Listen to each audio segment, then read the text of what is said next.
babu 205 kariyadu salihin no yewten alhastu yamirgol ala salati witri julde witride nden o bayane ɓanginangol en annahu wonde nden sunnatun muakkadatun kone sunna tentinaɗo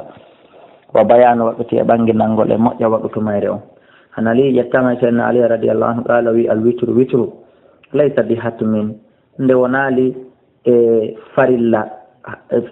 siñande tampa wonde forcé be waɗe ka salatil maktubati no julde farilla on walakin sikko woni noon sanna rasulullah sallah sallam sunna rasulullah sallam konde sunna nelaɗo allah o moƴƴa noon konde sunna nelaɗo allah tentuɗo tabutuɗo ɓaala wi inna allaha no allah witrun ko bajjo yuhibbul witra himo yiɗi bajjum fa awtiru waɗe witri ya ahlal qur'an kono yimɓe jogiiɓe alqur'ana ka hoore mum rawaha abu dawud at-tirmidhi wa qala hadithun hasan wana aisha ta ƴettama nene men aisha radiallahu anha qalat ɓe maki min kulli layl immorde e jemma on fof qad awtara rasulullah sallam nelaɗo allah on waɗi witiri e muɗum min awwali layli ka arande jemma wa min awsatihi ka hakkunde ju jemma wa min akhiri ka sakkitoru jemma julgol geeƴe ɗen ha gayna watta witiri waloɗano bona julgol geeƴe walo ha e 1 heure 2 heures immo watta witiri bona julgol geeƴe acca ha subaka on ɓatto wono 4 heures 5 heures immo watta witiri on jahaka juulide juula subaka bona wanta hino hatta noon ka hattata ɗon witru ho witirire makko no ila sahay ko ha ka takko wendogo ka sullete ɗon ka takko wendogo ko ɗon ka hoori subaka ko ɗon ko waɗutumon on hatti muttafaqun alayh wa an ibnu umar radiallahu anhuma anna nabiyya sallallahu alaihi wasallam qala ɓe maki ij'alu waɗe akhira salatikum sakkitorde julde mon nden billayli jemma witirano witiride wajjere muttafaqun alayh bimana fuu jaare wa nabi saidin al-khudri radiallahu anhu anna nabiyya wa annabajo sallallahu alaihi wasallam qala ma awtiru koni waɗe fuuja qabla an tusbihu ko adi on wetude waɗe witiri ɗo yo weetu bimana rawahu muslim wana aishata ƴettamanene min aishata radiallahu anha anna nabiyya wa annabajo sallallahu alaihi wasallam kana ɓe laatke salli ɓe juulayno salatahu julde maɓɓe nden billayli jemma waya tawa kamɓe mu'taridatun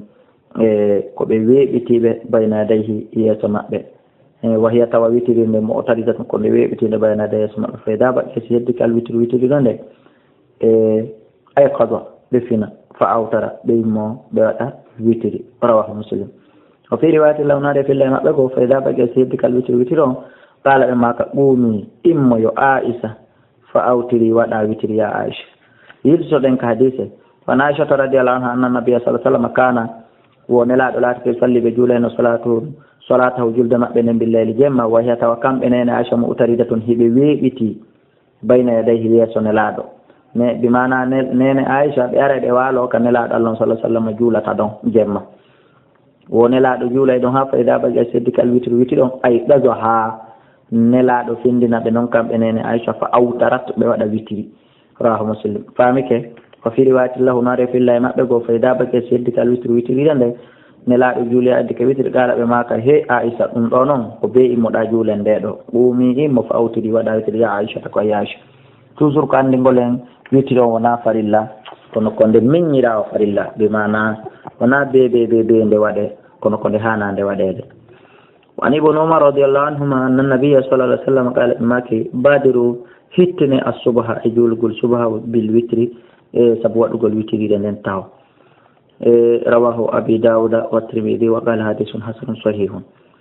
wan jabir ƴettama jabir radiallahu anhu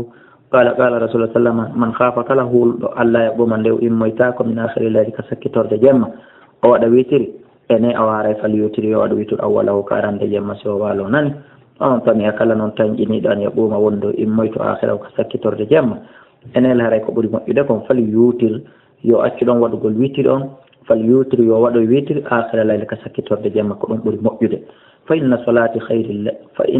salata akhiri layl ande julde nden ka sakkitorde jemma masudatun ko seedondirtede wa dalika aftal ko ɗum kadi ɓuuri moƴƴude rawahu muslim ko imam muslim ko filli hadith on wallahu a'la wa a'lam